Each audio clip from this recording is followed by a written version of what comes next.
আলোচনাটা যে পর্যায়ে চলে গেছে তাতে কিছুটা স্বস্তি অস্বস্তি দুটোই আসলে আমাদের উপর ভর করেছে। একজন ক্রিকেটার সবশেষ আইপিএল এ ভালো করেছিলেন, তার আগের আসরে আইপিএল ছাড়ার আগ পর্যন্ত হাইস্ট উইকেট টেকার ছিলেন। আইএল টি20 চলছে, আপনারা সবাই জানেন। আগুনে ফর্মে রয়েছেন মুস্তাফিজুর রহমান। 4 বলের ব্যবধানে 3 উইকেট নিয়েছিলেন লাস্ট ম্যাচেই। 5 ম্যাচে 9 উইকেট নিয়ে এই মুহূর্তে টেবিলের টপ 3 মধ্যে রয়েছেন দ্য ফেজ। পুরো বছরে মুস্তাফিজ 20টা টি20 খেলে 26 উইকেট নিয়েছেন এবং যেটা বাংলাদেশি বোলারদের মধ্যে সেকেন্ড হাইয়েস্ট। টপে রয়েছেন রিশাদ হোসেন 33 উইকেট নিয়ে।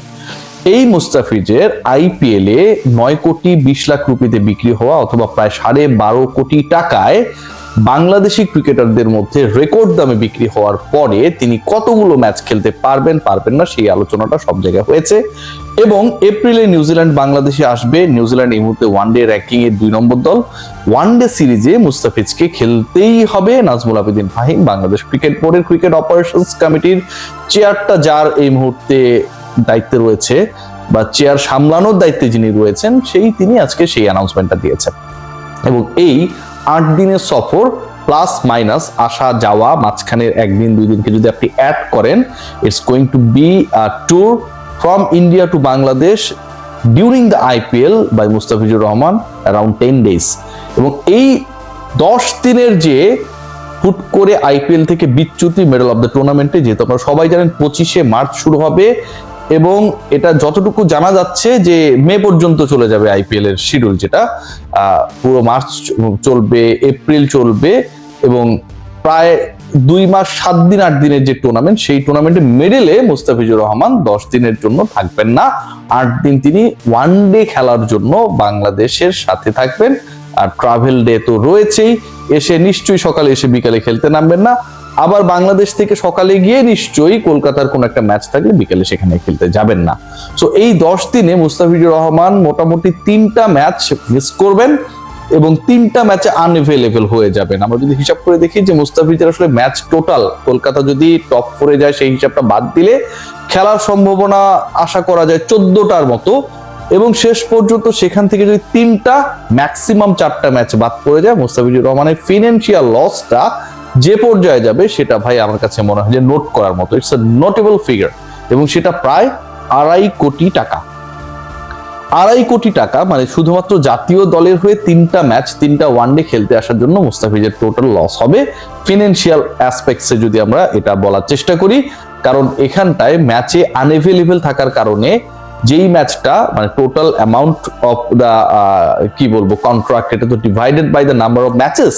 সো ওইখান থেকে 3 ম্যাচের জন্য আসলে তার যে চুক্তি, সেই চুক্তির অর্থ বাদ পড়ে যাবে।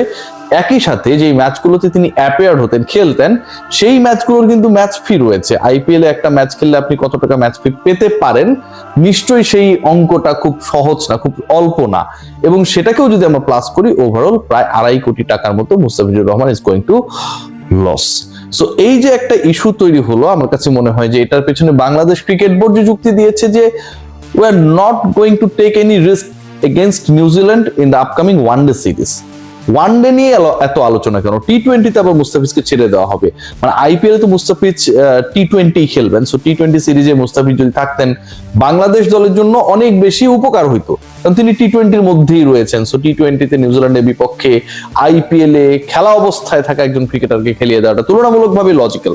কিন্তু ওয়ানডেতে খেলানোর কারণটা হচ্ছে বাংলাদেশের র্যাঙ্কিং এই মুহূর্তে 10th। ওডিআইতে বাংলাদেশ 76 রেটিং পয়েন্ট নিয়ে 10 নম্বরে রয়েছে এবং এই 10 নম্বরে যদি বাংলাদেশ কন্টিনিউ করে তাহলে পরের যে ওয়ানডে ওয়ার্ল্ড কাপ, সেই ওয়ার্ল্ড কাপে বাংলাদেশ কোয়ালিফাই করতে পারবে না সরাসরি। এখন এই 10-এ থাকা বাংলাদেশকে যদি অ্যাটলিস্ট 9-এ যেতে পারে বাংলাদেশ, যেহেতু হোস্ট সাউথ আফ্রিকা টপ 9-এর মধ্যে 8-এর মধ্যে থাকলে, 9-এ থাকলেই বাংলাদেশের জন্য এনাফ হয়ে যাবে।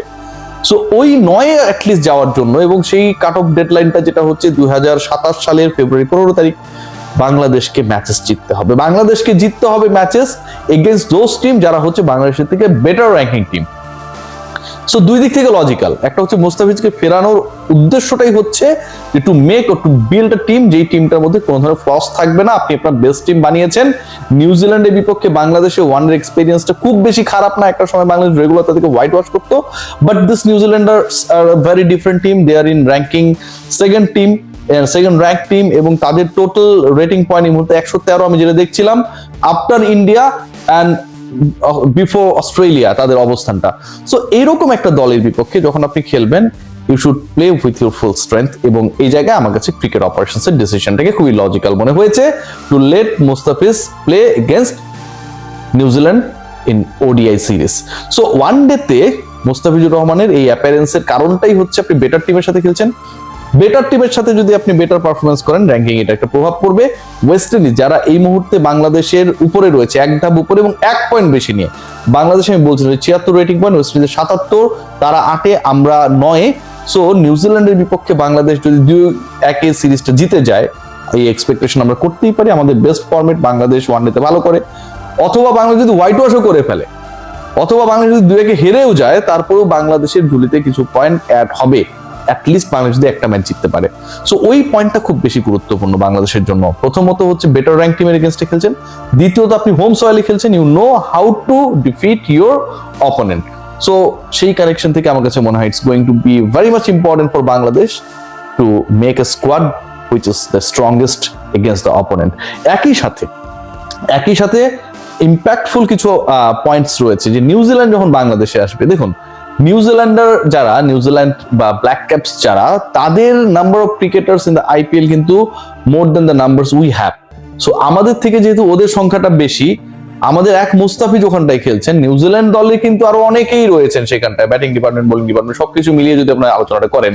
সো তারাও আমার কাছে মনে হয় যে ডিউরিং দ্যাট সিরিজ, এপ্রিলে যেটা হবে আইপিএল এর মাঝামাঝিতে, অনেক ক্রিকেটারকেই তারা কল করবেন from IPL to play for their team against Bangladesh. এবং এটা যে হবে এটা নিয়ে কোনো ডাউট নেই। রাচিন রবীন্দ্র থেকে শুরু করে যে ক্রিকেটাররা রয়েছেন, তাদের ব্যাপারেও the way BCB has taken there decision to allow Mustafiz except the one day series against New Zealand এভাবে খেলানোর ব্যাপারে নিউজিল্যান্ড ক্রিকেট বোর্ড বা ক্রিকেট নিউজিল্যান্ড তারাও একই ডিসিশনের দিকে যাবে বলে আমার বিশ্বাস।